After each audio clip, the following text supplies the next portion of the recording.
छोट मोर गाँटी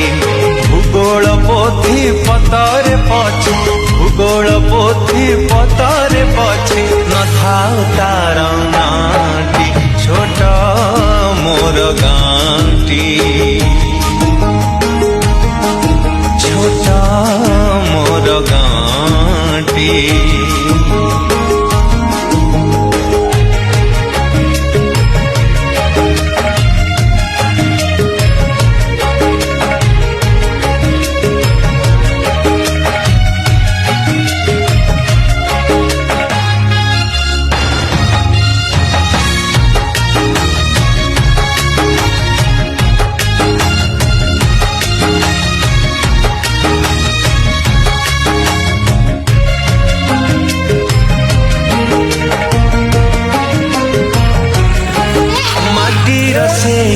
सरग मोर सेठी अछि मो साठी घर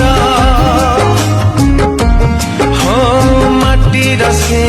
सरग मोर सेठी अछि मो साठी घर जलिब पुणी